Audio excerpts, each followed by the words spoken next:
Halo, assalamualaikum teman-teman. Terima kasih ya udah klik video ini. Semoga video ini bisa bermanfaat dan bisa memberikan kalian informasi yang lagi kalian cari ya saat ini. Jadi kali ini seperti judulnya, aku akan menceritakan pengalaman aku saat aku melakukan hidrotubasi. Tapi sebelumnya aku juga akan informasiin ke kalian secara singkat tentang apa sih itu hidrotubasi dan apa sih itu HSG. Jadi, hidrotubasi dan HSG ini merupakan prosedur yang dilakukan oleh dokter kandungan untuk melihat kondisi saluran tuba atau saluran telur yang ada di rahim seorang wanita. Jadi di sini dilakukan karena memang wanita ini memiliki indikasi infertilitas atau sulit untuk memiliki anak. Jadi salah satu prosedur yang dilakukan oleh dokter itu adalah ini teman-teman, hidrotubasi dan HSG. Dan apa sih bedanya hidrotubasi dan HSG kalau ternyata sama-sama kegunaannya untuk melihat saluran telur? Jadi bedanya apa? Jadi teman-teman, hidrotubasi itu adalah suatu prosedur yang dilakukan oleh dokter kandungan dengan penyemprotan zat fisiologik atau cairan fisiologik melalui uterus ya teman-teman, atau lubang vagina yang diteruskan itu ke rahim dan ke tuba falopi gitu ya teman-teman.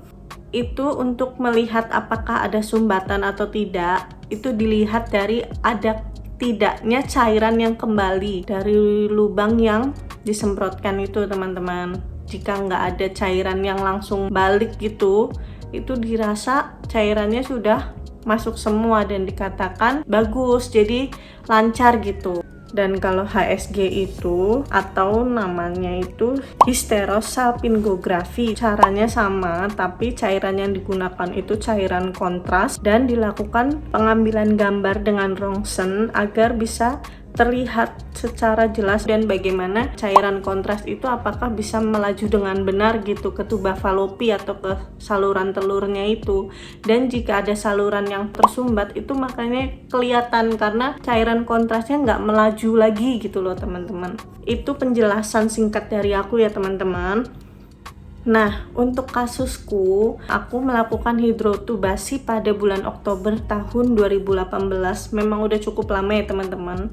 Makanya di sini aku menceritakan yang aku inget aja dan penting-pentingnya aja. Soalnya aku juga secara rincinya juga agak lupa. Tapi saat aku melakukan hidrotubasi, aku udah dibilangin prosedurnya akan dilakukan setelah aku bersih menstruasi. Jadi saat sudah selesai menstruasi, hari ke-10 atau 11 masa menstruasi dan itu sudah bersih, bisa dilakukan hidrotubasi itu teman-teman. Jadi paginya aku datang ke dokter, daftar dan melakukan pengecekan. Pengecekan itu ya data-data aja sih. Terus aku juga dikasih obat untuk semacam kayak pereda nyeri gitu teman-teman. Jadi itu diminum sejam sebelum melakukan tindakan. Nah, saat melakukan tindakan itu, buat kalian yang udah pernah USG transvaginal itu hampir sama ya. Kita tiduran gitu, dokter memasang cocor bebek. Aku nggak diliatin sih prosesnya teman-teman. Cuma yang aku rasain kurang lebih sama sih, sama saat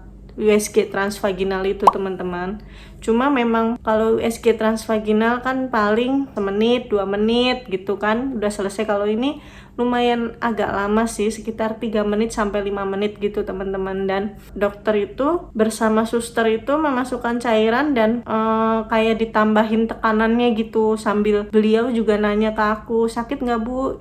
Aku bilang enggak, karena entah gimana toleransiku terhadap sakit juga cukup tinggi kayaknya ya teman-teman. Karena kalau aku baca-baca dan aku cari di internet, aku tanya sama dokternya setelah dilakukan tindakan gitu, katanya kebanyakan merasakan sakit, cuma kalau aku nggak merasakan sakit gitu. Sebenarnya yang dirasain kayak kita waktu mens hari pertama kedua yang linukram gitu, nggak yang gimana banget kok. Dan setelah itu alhamdulillah hasilnya bagus dan dokter menyarankan aku juga pakai pembalut untuk 3 hari ini. Kemungkinan aku akan mengalami keputihan atau menstruasi lagi karena pendarahan gitu, karena kan dimasukkan benda asing gitu ya. Dokternya juga nyampein nggak bahaya kok gitu, itu normal. Terus aku juga diresepin obat untuk anti nyerinya, dan karena aku juga lagi promil, aku juga dikasih obat-obat promil lainnya. Setelah pulang ke rumah, kondisiku juga baik-baik aja, alhamdulillah. Memang sedikit nyeri ya, kayak nyeri mens hari pertama, hari kedua, kayak gitu sih. Dan itu berlangsung selama 2 hari. Habis itu alhamdulillah aku udah bisa beraktivitas seperti biasa, teman-teman. Dan kenapa banyak orang yang lebih melakukan HSG daripada hidrotubasi? Karena lebih efektif yang HSG ya teman-teman, karena bisa terlihat secara langsung dan biasanya dokter itu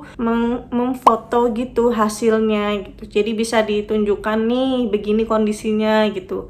Sedangkan kalau hidrotubasi tidak ada buktinya, hanya perkiraan saja gitu. Cuma memang untuk harganya lebih murah yang hidrotubasi dibanding yang HSG.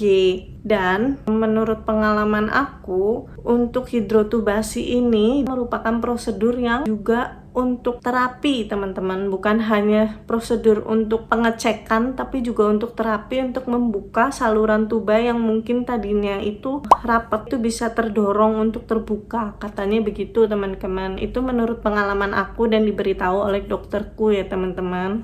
Jadi menurut aku, saran dari aku buat kalian yang masih mikir-mikir mau hidrotubasi atau HSG, aku saranin langsung HSG aja ya teman-teman.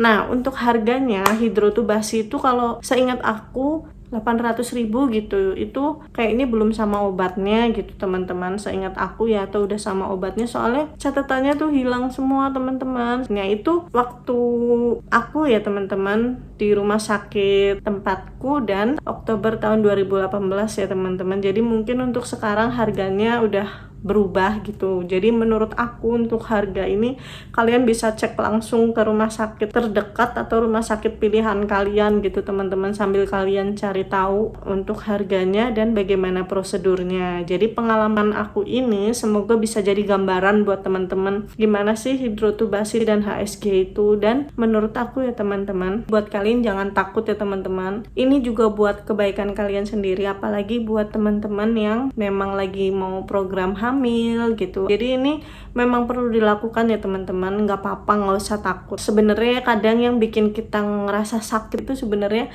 karena kita takut, tegang, jadi itu alat-alatnya itu kerasa banget gitu loh. Jadi kata dokternya gitu. Jadi kalau bisa kita relax aja, tarik nafas, kita lepasin aja, kita bismillah, kita berdoa, itu biar lancar. Insya Allah lancar-lancar aja sih teman-teman.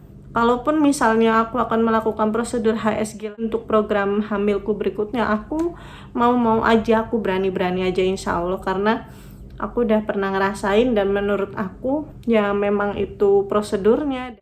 Jadi buat kalian semangat ya teman-teman, jangan takut, dan semoga video ini juga memberikan kalian semangat dan informasi ya teman-teman. Oke deh, kayaknya segitu dulu cerita pengalaman aku kali ini. Semoga kalian bisa jadi lebih tahu lagi tentang hidrotubasi dan HSG ini. Buat kalian yang mau tahu tentang perkembangan program hamil aku, kalian bisa subscribe di channel ini ya teman-teman, karena kedepannya aku juga akan berbagi pengalaman aku untuk program hamil aku kedepannya gitu teman-teman. Makasih ya teman-teman udah nonton videonya sampai selesai. Semoga kalian sehat selalu. Jangan lupa bahagia dan semangat selalu. Makasih teman-teman. Dah, assalamualaikum.